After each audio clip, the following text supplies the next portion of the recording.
Seguimiento y comentario al texto El Estado, el Pueblo y la Nación. Soy Carlos Mario González.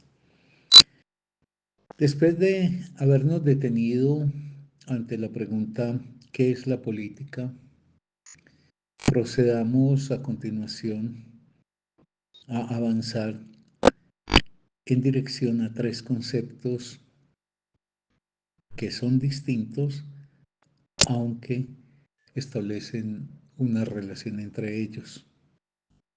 Esos conceptos son el Estado, el pueblo y la nación. Iniciemos con el Estado. En términos generales hay dos concepciones para abordar esta instancia de la sociedad tan importante. Hay una primera concepción que es la concepción formalista del Estado. Es una concepción que considera el Estado una entidad que es de un lado jurídica, de otro política, de otro social, pero que la presenta como si fuera una entidad neutral, ahistórica, como si el Estado hubiese tenido un origen por necesidad, por lógica o hasta por consenso entre los seres humanos, como por ejemplo lo llega a formular Rousseau. El Estado aparece como efecto del pacto que establecen los seres humanos. Ese pacto pues cobra la forma del contrato social y ese contrato social liga, vincula, obliga, pero sería como una consecuencia de un acto de racionalidad de los seres humanos. O se podría decir en esta concepción formalista un acto de logicidad, de ejercicio lógico. Frente a esa concepción formalista se erigirá la concepción materialista del Estado, que difiere radicalmente de la primera. Pero en todo caso, lo que podemos empezar a vislumbrar es esa categoría Estado que aparece ya como un elemento de articulación de la sociedad en tanto un sujeto de derechos. Es decir, el Estado tiene potestades y esas potestades lógicamente recaen sobre los integrantes de la sociedad.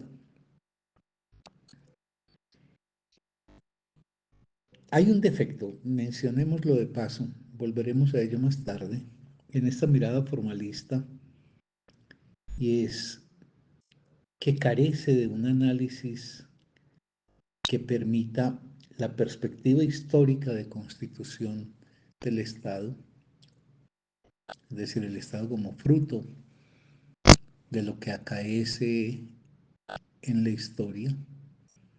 Y de otro lado, consecuente con eso, hay también un déficit en materia de hacer un análisis sociológico, valga decir, por ejemplo, entre los grupos, las clases sociales, etcétera. Esos son deficiencias de esa mirada formalista sobre el Estado. Vamos a avanzar con ella para luego retomar críticamente esta concepción y hacerlo desde la perspectiva materialista del Estado. En términos generales, el Estado es una institucionalización del poder, es una institucionalización del poder. O sea, es el poder ordenado, organizado, reglamentado,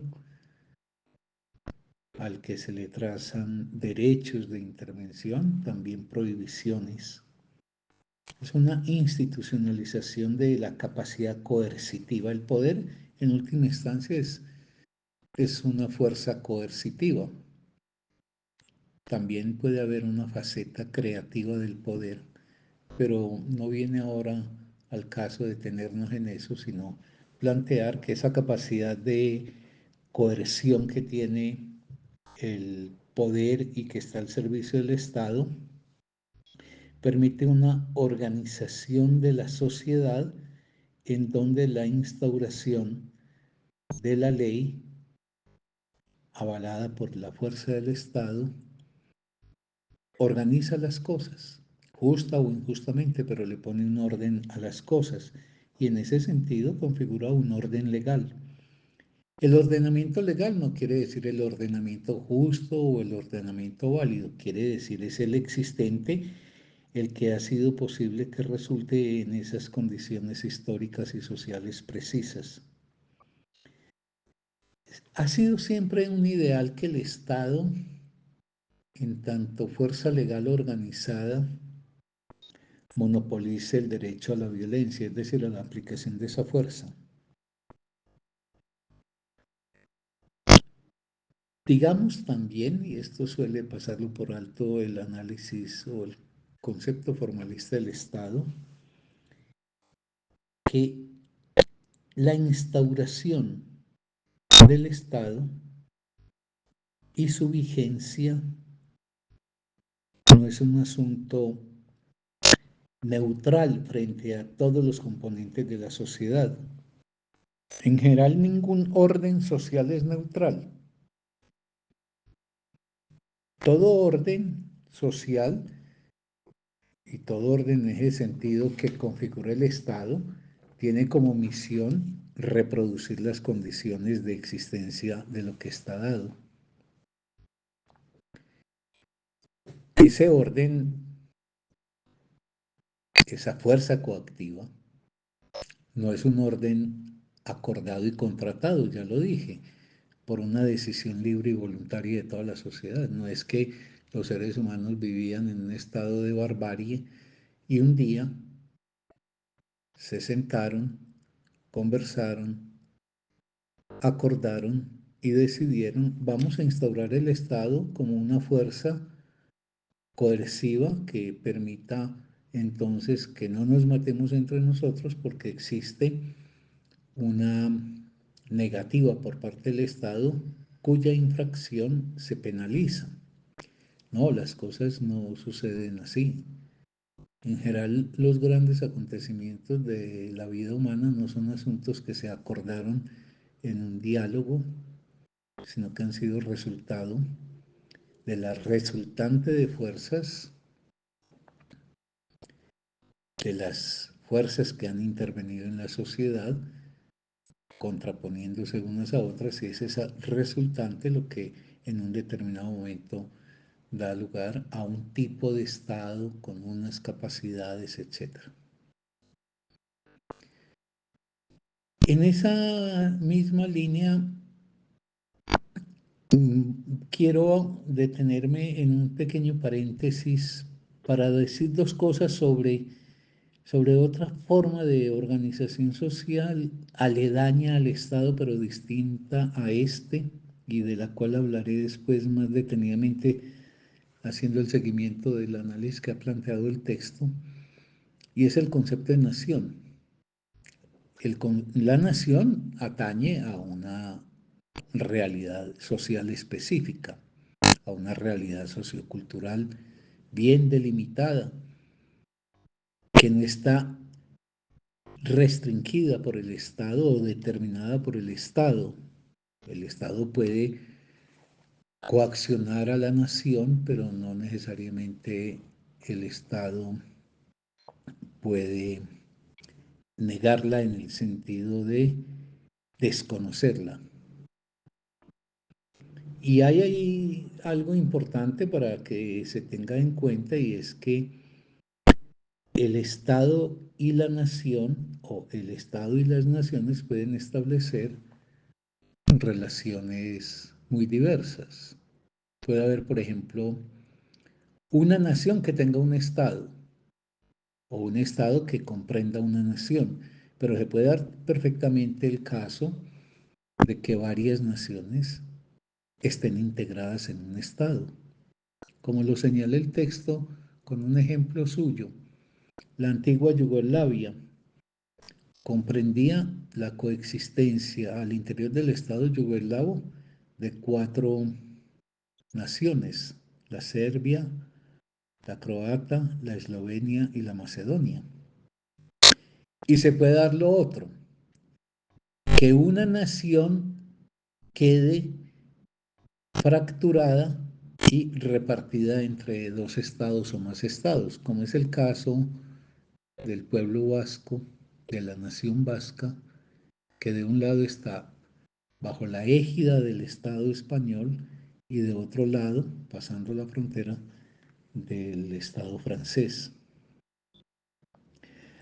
Bueno, pero frente a esa concepción formalista del Estado, yo quiero repetir, es formalista porque piensa que se ha llegado a él en gracia o a un acuerdo de los seres humanos o en gracia a una especie de consecuencia lógica y que el Estado se erigió como un ente neutral frente al conjunto de la sociedad. Esa es la concepción formalista que va a estar confrontada por la concepción materialista del mismo y que obviamente pues ahí un personaje protagónico en ese análisis es Marx. Para Marx el Estado es la configuración resultante de los vínculos sociales establecidos según unas relaciones de producción definidas y en momentos históricos precisos. Vuelvo a decirlo para dejarlo claro. ¿Qué es lo que piensa Marx? Piensa que en la sociedad hay clases. Esas clases establecen relaciones, por ejemplo, al interior de la producción, la relación entre el obrero y el burgués. Pero esas clases no están en armonía porque hay contradicciones entre ellas. Es decir, lo que favorece al burgués desfavorece al obrero y a la inversa. Y eso conlleva a las reivindicaciones obreras que se expresan en organizaciones de lucha como los sindicatos o los partidos, y del otro lado a la organización de los sectores burgueses que tratan de minimizar las conquistas obreras, como las conquistas obreras tratan de minimizar los beneficios de la burguesía. Entonces establecen vínculos, pero esos vínculos son tensos, porque son vínculos en conflicto, y se dan fundamentalmente a partir de las formas de producción que rigen la sociedad del capital. Entonces, en un momento dado, el Estado como resultante, debo repetirlo, de esas luchas en donde las clases antagónicas despliegan fuerzas en confrontación, lo que resulta de ahí es lo que permite la configuración de un Estado, porque un Estado en última instancia es el poder victorioso de uno de los actores que está en antagonismo en el seno de la sociedad. Esa es la formulación de Marx. El Estado es una configuración de poder entre los diversos agentes sociales. Si los sectores populares tienen mucha fuerza por su organización, su capacidad de movilización, obviamente el Estado tiene que configurarse de tal manera que flexibilice las cosas a favor de los sectores populares. Pero si los sectores populares están desorganizados y desmovilizados, entonces la burguesía puede configurar un poder que conmine completamente a los sectores populares y les impida las reivindicaciones que satisficieran las necesidades de estos. Es lo que ha pasado en la historia. Por ejemplo, los sectores populares conquistaron en el seno del capitalismo, lo decíamos la vez pasada, el estado llamado del bienestar, en donde se les reconocían derechos sociales a los sectores populares. Pero la debilitación de los sectores populares ha acarreado como consecuencia que la burguesía remoce su capacidad de dominación y que el estado del bienestar en los países en que se había conquistado empiece a ser desmontado progresivamente. Considerando esta visión de Marx, las relaciones de producción quiere decir el tipo de vínculos que en torno a la producción establecen los seres humanos. La producción la hacen los seres humanos, pero esos seres humanos que intervienen en la producción no intervienen en lugares ni semejantes, ni coordinados en términos de favorecimiento de ambas partes, sino que hay unas relaciones que están cruzadas por el poder. Por ejemplo, el poder que combina a que un trabajador, al no disponer sino de su fuerza de trabajo para poder sobrevivir, pues tenga que ofertar como mercancía su fuerza de trabajo a un capitalista que tiene un capital acumulado y le permite por eso comprar la fuerza de trabajo para que ésta se aplique a la producción, con el beneficio de que la fuerza de trabajo, al producir en un determinado tiempo, logra producir aquello equivalente al salario que recibirá, y en el resto de la jornada de esa producción va al bolsillo del capitalista, porque lo que se ha hecho es un contrato donde el capitalista no compró el trabajo del trabajador, sino que compró la fuerza de trabajo.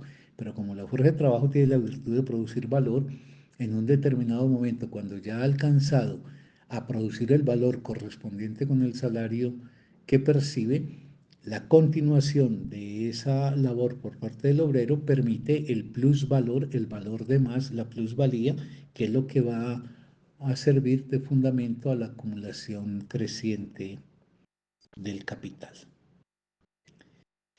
Entonces, de un lado las relaciones de producción, que ese es el orden, llamémoslo así, estrictamente económico; de otro lado tenemos el Estado, y el Estado ya es la configuración político-social.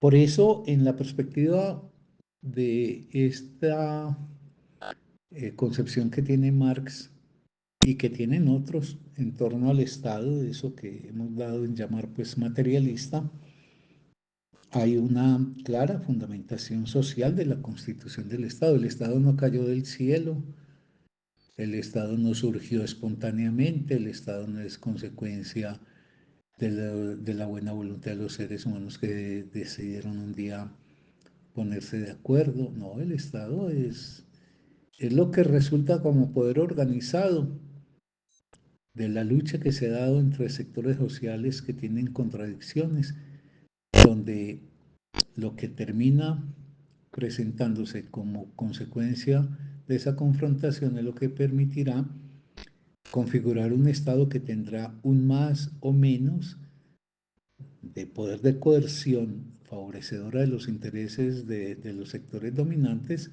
tendrá ese más o menos en función de cuál ha sido también el poder que ha logrado reivindicar su antagonista. Y por eso los intereses sociales, eso que llamamos, por ejemplo, los derechos sociales, no están garantizados per se por el Estado. De ahí que tiene que ser una conquista. Esta visión materialista, pues, lo que plantea es que el Estado es una entidad móvil, transformable, históricamente variable, y que esa variación que tiene, esa transformación, es la consecuencia, pues, de la puja entre fuerzas que antagonizan.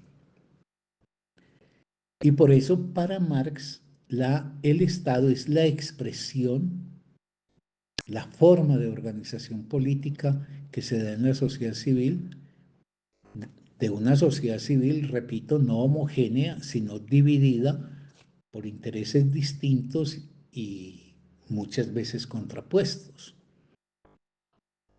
El Estado es el efecto de esa conflictividad. Eso no es que se lo inventa Marx ni lo promueve Marx, sino que es la constatación de un hecho social. Es como si ustedes piensan, no sé, en la reivindicación que hacen los obreros con su pliego de peticiones en una fábrica a través de su sindicato. Ahí hay una puja. ¿Qué es lo que busca el burgués? Minimizar los costos que tendrá que sufragar por pago, por ejemplo, de salario.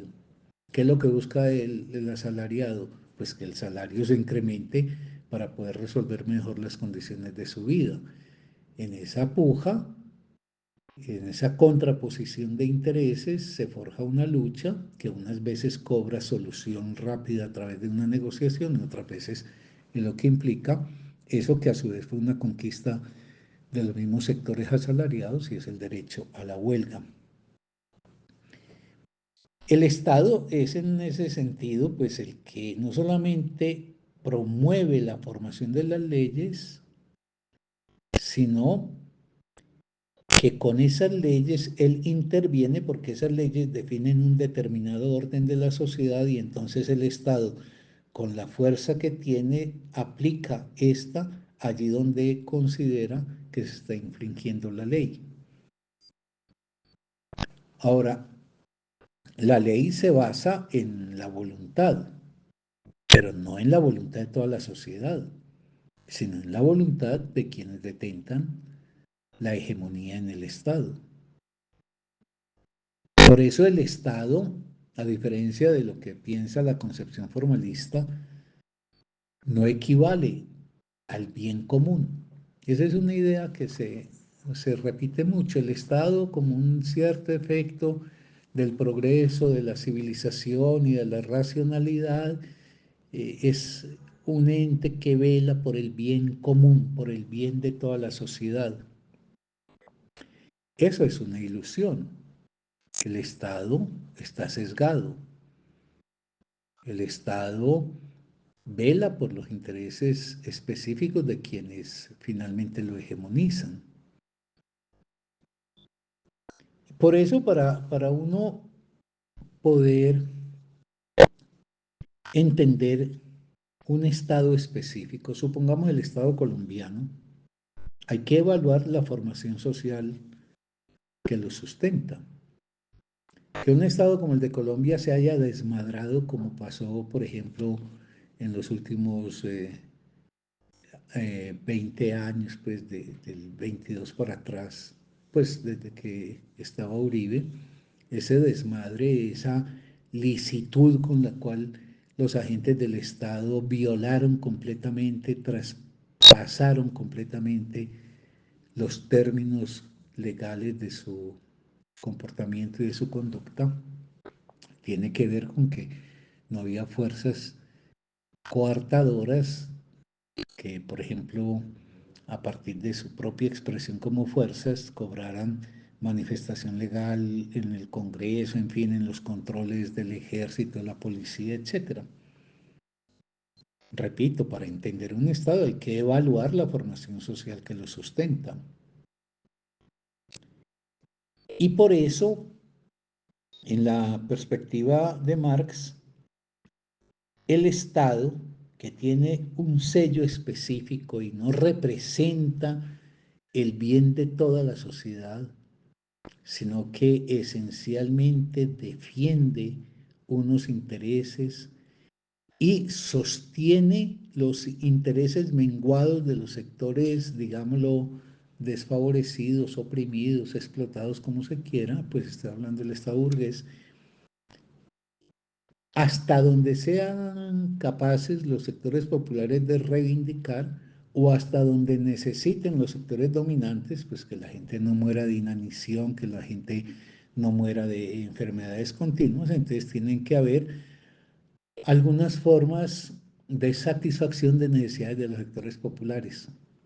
Pero en esto que yo estoy formulando, lo fundamental, lo que hay que tener muy presente para no confundir el análisis, es que el Estado es simple y llanamente lo que resulta del escenario de confrontación de fuerzas sociales. Esa confrontación puede ser una confrontación violenta, pero puede ser una confrontación legal. Un ejemplo muy sencillo. Se va por ejemplo, en el Congreso se va a discutir la reforma de la salud. Bueno, los sectores dominantes tienen interés en que esa reforma no favorezca, por lo costoso que sería para ellos, a los sectores populares. Los sectores populares quieren, por el contrario, que haya una buena prestación de salud, una prestación de salud eficiente, etcétera. Como todo eso se tiene que dirimir en términos de dinero, de presupuesto, pujan en el Congreso. Pero el Congreso tiene representantes tanto de los sectores populares como de los sectores dominantes. Y entonces en el Congreso, según lo establecido en tanto instancia del Estado, en la votación se dirime la contradicción que hay entre esos dos sectores. El que tenga más fuerza, por ejemplo, en el Congreso, podrá seguramente garantizar el triunfo de sus intereses. De ahí que sea tan importante siempre, y como en algún momento lo formuló el presidente Gustavo Petro, el tema electoral no se resuelve ni concluye con una elección presidencial. Es absolutamente indispensable que haya representantes de ese proyecto político que encarna él en tanto presidente para que pueda existir el aval necesario al dirimir a favor de los sectores populares una reforma de la salud satisfactoria. La definición que propone el autor del texto vale la pena leerla porque creo que en términos generales es satisfactoria. Dice toda comunidad humana, que está definiendo pues el concepto de Estado, y dice toda comunidad humana establecida sobre un territorio. Todo Estado está en un territorio, es distinto a la nación, lo veremos, que puede no tener siquiera territorio o por lo menos único, o ninguno. Y con capacidad para desarrollar sus funciones políticas. Las funciones políticas son las funciones de ordenamiento del poder, etcétera, y económicas, trazando, por ejemplo, leyes, estableciendo prescripciones, etcétera, mediante la generación y organización de relaciones simultáneas de poder y de solidaridad, que institucionaliza en su interior y proyecta hacia el exterior. Una sociedad no puede ser solamente una sociedad sostenida sobre la coacción, entonces es menester encontrar fuerzas de respaldo. Ya lo veremos más adelante, que el mecanismo más logrado para conseguir que, por ejemplo, los oprimidos respalden los intereses y los propósitos de los opresores es precisamente a través de ese mecanismo que lleva a la solidaridad de los oprimidos con los opresores, que se llama la ideología. En todo caso, todo Estado está siempre en relación a una conflictividad específica. Y esto es definitorio del Estado. El Estado está siempre anclado en un territorio específico. Por eso el Estado tiene una delimitación fronteriza que hace que, por ejemplo, yo soy colombiano y si yo llego a Ipiales, del lado del puente para acá, tengo que estar sometido a las leyes del Estado colombiano, a su jurisprudencia, en fin, a todo lo que tiene que ver con el aparato de Estado y la aplicación de sus rigores. Pero si yo cruzo 200 metros, cruzo ese puente, estoy en el estado de Ecuador y allá la cosa es completamente distinta. Eso lo que quiere decir es que los estados tienen potestad sobre territorios que son definitorios de ellos. Y obviamente eso los llevará a proyectar en la escena internacional alianzas entre estados, por ejemplo, que obedecen más o menos a las mismas concepciones ideológicas y que reproducen la conflictividad con estados contrapuestos a ellos porque tienen también unas ideas que no son las que concuerdan con estos primeros. Por eso el Estado no solamente incorpora el resultado de las luchas internas que se dan en su propio territorio, sino que el Estado en la escena internacional será también actor de una lucha con otros sectores que tienen otra concepción. Es pues muy importante recabar en esa afirmación de que el Estado, yo voy a repetirlo, el Estado es una fuerza organizada y legitimada por su triunfo, instauradora del sistema de leyes, es decir, de permisiones y prohibiciones que rigen una sociedad. El Estado es un centro de poder y dominación. Es verdad, como dice Foucault, que el poder no se concluye únicamente con el del Estado, evidentemente, pero eso no quiere decir que el Estado no sea un centro de poder y que ese centro de poder tiene unas potestades de ordenamiento, direccionamiento, represión en la sociedad, que por eso se vuelve un foco para ver quién lo logra detentar. Ahora, yo decía hace unos minutos algo que cobra mucha importancia. Yo creo que es una importancia mayúscula. Y es que el Estado se sostiene sobre su capacidad coactiva, sobre su capacidad de fuerza, por ejemplo, para reprimir alteraciones al orden que le beneficia a los sectores hegemónicos. Pero un Estado por militarizado que estuviera, por capaz de generar todas las formas de represión a través de los recursos, las armas, etcétera, no podría mantener un orden de cosas si no contara con otro elemento que lo favoreciera. Si de un lado es la violencia, el otro elemento que necesita es el consentimiento de los dominados. Otra manera de decirlo es la identificación del esclavo con el amo. El esclavo que le arrebata el látigo, dice Kafka, al amo para darse latigazos a sí mismo. El esclavo, estoy diciendo esclavo aquí como una figura metafórica, el esclavo que se identifica con los intereses del amo y se vuelve el gran defensor del amo.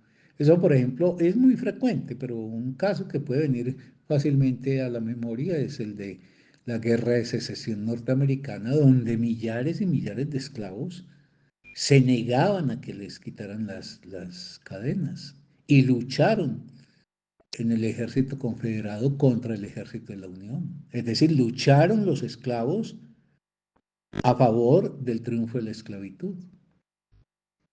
Pero eso también lo vemos nosotros constantemente en el presente de nuestra sociedad. Sectores miserables respaldando las políticas de los sectores que precisamente los tienen sumidos en esa miseria. Ese consentimiento, esa identificación es lo que llamamos una ideología. ¿Qué es una ideología? Una ideología es una concepción y una práctica del mundo y de la vida. Eso no viene del cielo, eso se configura y se bebe, digamos, desde muy temprano y en ese proceso de transmisión de la ideología se puede generar que alguien actúe en la vida en contra de sus propios intereses y respalde por consecuencia los intereses de los amos. Por eso, todo Estado busca una forma de legitimación. Todo Estado que tiene que resolver la conflictividad que se presenta en su seno. Una forma de legitimación, ¿cuál? Pues hombre, convertir ese poder dominador franco, abierto, en una autoridad aceptada mediante el recurso de que los dominados se identifiquen con aquello que los somete. Entonces encontramos un montón de gente que no tiene absolutamente nada fuera de su fuerza de trabajo para vivir, que son defensores a ultranza de la propiedad privada y les dicen que va a haber, por ejemplo, medios de producción estatalizados y entonces inmediatamente salen a marchar. Y uno podría decir, es el que padece en defensa precisamente de quien lo hace padecer. Por eso es muy importante la ideología y por eso, dicho sea de paso, es tan importante la labor cultural. Cuando se dice que la cultura es un territorio de combate por extensión del combate que se libra en el escenario propiamente político, es porque en la cultura se trabaja con las formas de comprensión y entendimiento que tiene la gente. Y si esa comprensión y entendimiento se logra filtrar como sentimiento, pues tendremos gente que se despojará de esa identificación que tiene con el amo. Y ahí pues hay que decirlo, es la importancia, por ejemplo, del arte, que nos ayuda a entender tantas cosas que de forma inmediata no vemos. Pero bueno, ese es otro asunto y me voy yendo para otra parte. Entonces, en eso terminemos por lo menos ese pasaje para que pasemos a otros dos conceptos que son decisivos y son motivo pues de esta reflexión que estamos adelantando y que son los conceptos de pueblo y de nación. Tenemos entonces de un lado el Estado. El Estado, digamos, el elemento identificador del Estado es el poder, el ejercicio del poder. Ese ejercicio del poder puede hacerse vía persuasión, vía identificación o vía la aplicación directa de la violencia. Y ahora aparecen dos conceptos, pueblo y nación. La nación es otra forma de agrupación humana y de esa nación pues vamos a tratar de precisar por qué el criterio de determinación, valga decir, el principio de explicación de la nación no es el mismo que el del Estado, aunque se articulen y una nación se haga un Estado y ese Estado favorezca a los nacionales dominadores y desfavorezca a los nacionales dominados. Por ende, hablemos un momentito de la nación, pero previamente me parece que sería importante también entreverar ahí algunas consideraciones sobre el tema del pueblo, porque el pueblo es también una categoría decisiva. ¿Qué es lo que nosotros, cuando decimos la palabra pueblo, a qué nombramos? Cuando decimos el pueblo colombiano respalda a Gustavo Petro o el pueblo colombiano respalda a Álvaro Uribe, ¿quiénes quedan integrados en esa categoría de pueblo? Eso es decisivo, porque si esa categoría de pueblo tiene que ver con las capacidades para enfrentar formas de dominación, esto, entonces, ¿hasta dónde va el pueblo? Todos los colombianos somos el pueblo colombiano, todos.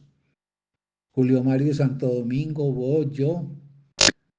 O eso tenemos que precisarlo, ajustarlo y poder entonces definir por una determinación que se logre localizar quiénes integran esa consideración que llamamos pueblo o quienes no están allí.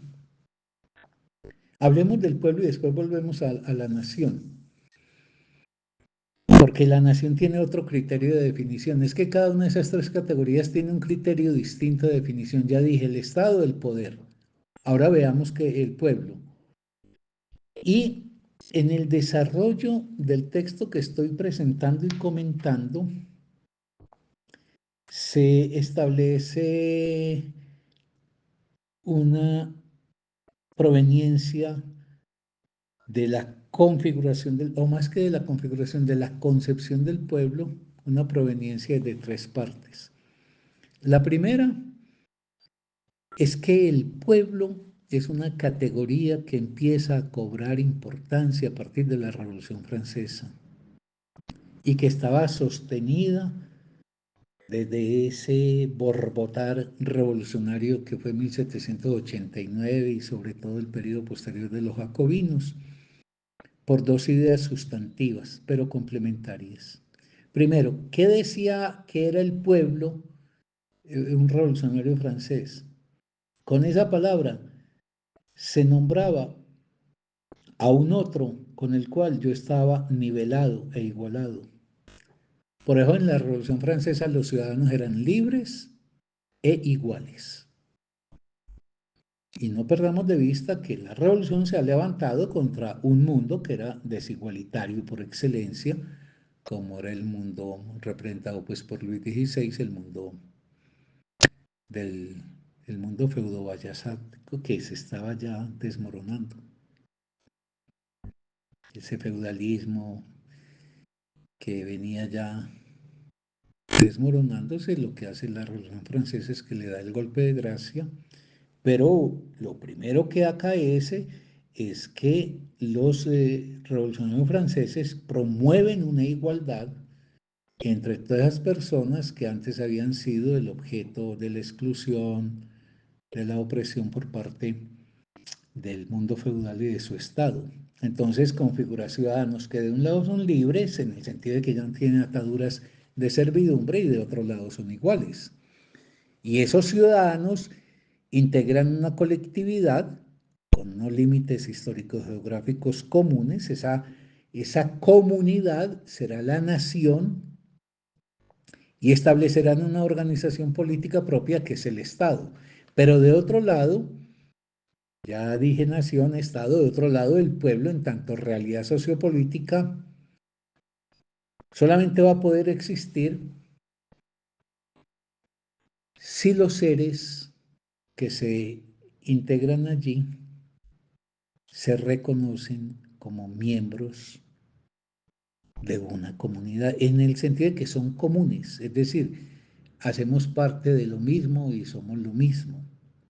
Y por eso estrictamente la nación no es la que reclama el principio de comunidad. La nación reclamará otra cosa, que es un asunto relativo a la cultura. Pero quien reclama el principio de comunidad es el pueblo. ¿Qué es el pueblo? El pueblo es el conjunto de los comunes, en donde los individuos se reconocen como iguales. Y por eso ese pueblo de iguales tratará de hacerse al poder del Estado para poder transformar una sociedad que era jerárquica, terriblemente jerárquica, y establecer desde la ilusión de que la condición de ciudadano igualaba una sociedad de iguales. Lo que pasa es que ahí faltaba algo que algunos revolucionarios franceses, como sobre todo Saint-Just, entendieron, y es que la igualdad no es una cosa que se declara, sino que se conquista, y que no puede haber igualdad donde la base económica de la sociedad sigue siendo desigual. Es decir, donde los grandes medios de producción siguen en manos de una minoría ínfima de propietarios, ya eso empieza a generar unos mecanismos que desigualan a los seres humanos. Y ese quizás fue uno de los baches que no logró resolver la Revolución Francesa, o porque no se pensó, o porque históricamente no era viable que esa revolución diera ese paso hacia esa conquista. Pero en todo caso, ese conjunto de comunes que llamamos pueblo, pues de un lado van a tener, con el triunfo de la Revolución Francesa, una constitución jurídica que les va a conferir derechos, tanto como hombres cuanto ciudadanos. Ahí vendrán los derechos del hombre, que son para cualquiera, que llamaban así derechos del hombre, después habrá que llamarlos de otra manera, pero eso significaba que todo ser humano por su condición de ciudadano estaba amparado por unos derechos que impedían que, por ejemplo, el Estado se sobrepasara en el ejercicio de su poder. Y de otro lado, ese pueblo alcanza una expresión política reivindicando que él ejerce la soberanía. Una segunda etapa de esta problemática del pueblo estuvo avalada por el movimiento romántico. El movimiento romántico que se erigió en contra de la racionalidad ilustrada destacaba en el pueblo una dimensión cultural como vínculo que lo unificaba, que lo integraba entre todos sus individuos. Entonces se tomaba el pueblo como una realidad social diferenciada, dotada de una especie como de espíritu. Es eso que vagamente se llama la cultura. Es decir, que es que la cultura colombiana, es que la cultura del Chocó, que es que la cultura, eso que llama la cultura es el conjunto de representaciones, valores, ideas, hábitos, etcétera, que marcan un conglomerado humano que se encuentra articulado en un determinado momento y en un determinado lugar. Eso define, por ejemplo, hasta los patrones gustativos, las comidas que uno come, porque eso viene de la cuna, de lo que empieza uno a paladear en la niñez. Digámoslo así, como que la formación infantil transmitida por la madre, etcétera, pauta las papilas gustativas y entonces hace que unos alimentos nos parezcan encantadores mientras a otros humanos con las mismas estructuras orgánicas, fisiológicas de nosotros, les pueden parecer repelentes. Para los nambicuara del Amazonas brasilero, un plato suculento, exquisito, plato de día de fiesta para ellos, si es que se puede decir así porque ellos no tienen días de fiesta. Es un masato que hacen con grillos que han capturado. Y cualquier ave, como por ejemplo un pollo, eso es nauseabundo para ellos. Eso no quiere decir que ellos son anormales, quiere decir que el patrón gustativo lo configuró la cultura que hace parte de las formas en que se reconocen todos aquellos que llaman nambicuaras. En ese sentido, el romanticismo hizo una exaltación, por eso cultivó, por ejemplo, los relatos populares. En el siglo XIX empezaron a aparecer, un ejemplo, los hermanos Grimm recopilando todas las narraciones de los campesinos, etcétera, etcétera. Entonces eso fue una fuerza también de identificación, es decir, el pueblo tiene una cultura que lo identifica, que tiene una tradición, unas raíces, etcétera. Y hay una tercera etapa que ya no es ni la primera, el pueblo como entidad jurídica, la conquista que hicieron pues los revolucionarios franceses de la categoría de ciudadano que homologaba a todos los que estaban en ese bando de los luchadores contra el régimen feudal. Tampoco estamos ya en el ámbito de la reivindicación romántica del folclore, de las canciones populares, etcétera, sino que entramos a una tercera etapa, que es el pueblo ya como masas populares, como masas, es decir, como movimientos desplegados. Y en ese sentido se hace una delimitación de en el conjunto de ciudadanos de un país, quienes constituyen el pueblo y quienes no. Y por lo menos en la perspectiva de alguien que examinó eso con cuidado, como no solamente Marx, sino algunos marxistas posteriores, El pueblo es una realidad social que está integrada por obreros, por campesinos, por artistas, por intelectuales, en general, por la gente que carece de medios de producción y que no se puede reconocer como, por ejemplo, gente de la burguesía. Por ende, Luis Carlos Sarmiento no hace parte del pueblo colombiano, así sea un ciudadano colombiano, porque Luis Carlos Sarmiento está en un bando. Esta tercera etapa está definiendo ya en términos, digamos, políticos, sociopolíticos, en el conjunto de una población, cuál es el segmento que se puede reconocer como el pueblo al cual me dirijo para arengarlo a que no aceptemos tal forma de opresión o reivindiquemos tal otra cosa. Quedan pues excluidos los sectores económicos dominantes, así de sencillo. Pueblo, en esta tercera acepción que está pues más allá de la jurídica de la conquista que hicieron los revolucionarios franceses, de su condición de soberanía propia y de los derechos del hombre y los derechos humanos en general, y que está más allá de la exaltación romántica, de la tradición, las raíces, etcétera. Estamos ya en una dimensión propiamente política, que es la que define el pueblo ya en términos del conjunto de sectores que están por fuera de los sectores dominantes.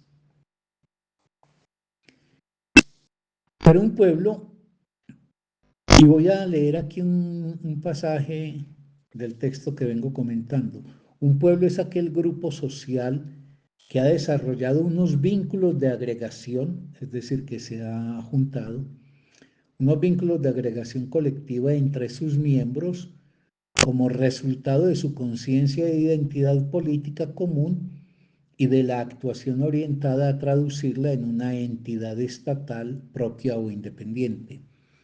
Es decir, a ver, somos comunes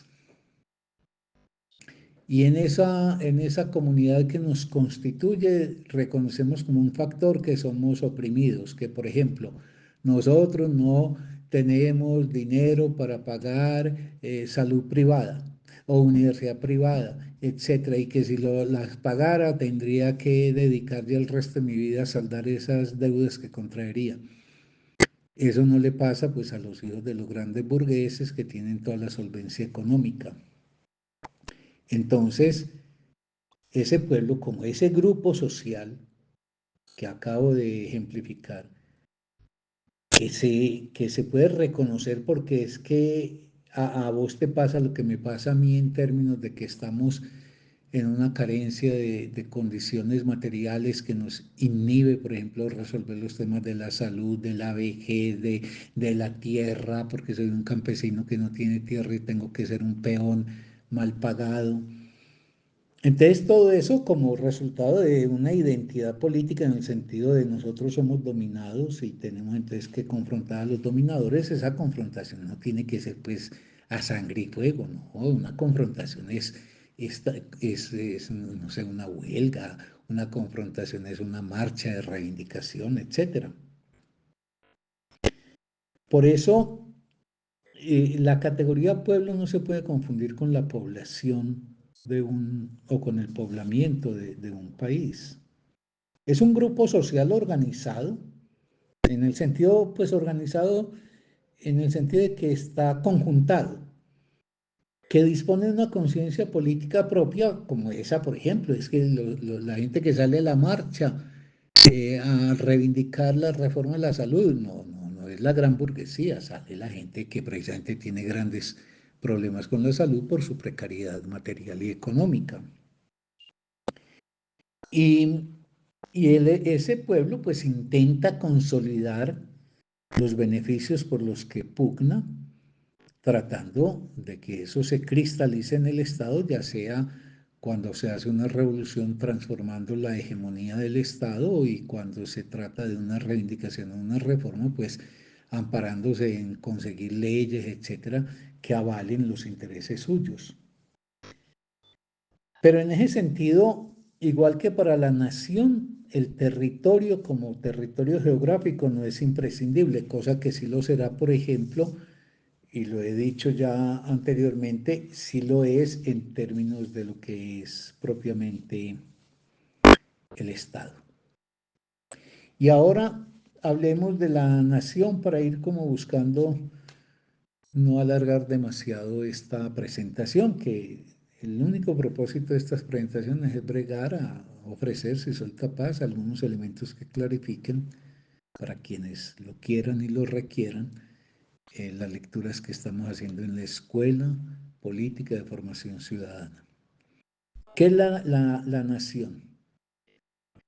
La nación esencialmente tiene una naturaleza cultural y es una forma de reconocimiento de vínculos a través de elementos culturales. La nación es también una comunidad que se va constituyendo en la historia, una comunidad de lengua, puede ser una comunidad de territorio, de vida económica, de configuración psíquica, es decir, de encontrarnos lejos del país con un compatriota y entonces sentir que hay algo afín entre nosotros, que estamos en el corazón de Holanda y nos encontramos con un compatriota, entonces algo, hay como un hilo tendido, ¿por qué? Porque tenemos todas las marcas de una cultura que nos ha configurado con unos hábitos, por ejemplo, musicales, gastronómicos, unas maneras de hablar, etcétera, etcétera. Entonces las naciones, todo ese conjunto que se reconoce en una lengua, en una historia compartida, en unas vicisitudes, y que puede no estar vinculada al Estado, por ejemplo, las naciones oprimidas por un Estado. En ese sentido, habría que pensar si en Colombia hay varias naciones, hay un solo Estado y hay varias naciones. Una nación es dominante y las otras son excluidas, cuando no literalmente desconocidas. Pero aquí el énfasis es que la nación es un sistema de relaciones culturalmente determinado y que constituye un concepto histórico que se funda en la identidad que comparten personas individuales. Somos colombianos, somos antioqueños. Pero el colombiano, somos colombianos, más allá de que somos antioqueños, somos colombianos y nos reconocemos como colombianos prioritariamente antioqueños, porque como colombianos tenemos el trazo común cultural que nos ha provisto una historia y nos ha provisto unas formas, unas maneras de ser, de existir que nos han sido transmitidas por todas las generaciones precedentes. Eso hay que diferenciarlo del Estado comunidad política. Por eso yo quiero insistir, si el pueblo se define por la comunidad, el Estado por el poder, la nación se define fundamentalmente por la cultura. Por eso que llamamos cultura, que en este caso no es la cultura intelectual, ni la cultura, digamos, del arte refinado, sino la cultura en el sentido tan amplio de esa palabra, que tiene que ver, por ejemplo, con las formas de comer, de vestir, de cantar, de bailar, de hablar, etcétera, etcétera. Todo eso que nos emociona, entonces ahí, y que incluso, por ejemplo, se reconoce en una selección de fútbol. Una selección de fútbol desata la efervescencia de la gente porque es un símbolo que expresa la comunidad con otros que son como yo y que nos estábamos enfrentando a otros que son distintos a nosotros, que llaman argentinos. Por ende, dejemos eso precisado. La nación gira en torno a la cultura que se ha construido históricamente y que tiene que ver con cosas distintas al conocimiento pues racional, etcétera, etcétera. El pueblo gira esencialmente sobre la comunidad, el orden de lo común, somos iguales. Y el Estado tiene su centro de gravedad en la posibilidad del poder que se expresa a través de todos los organismos e instrumentos que tiene.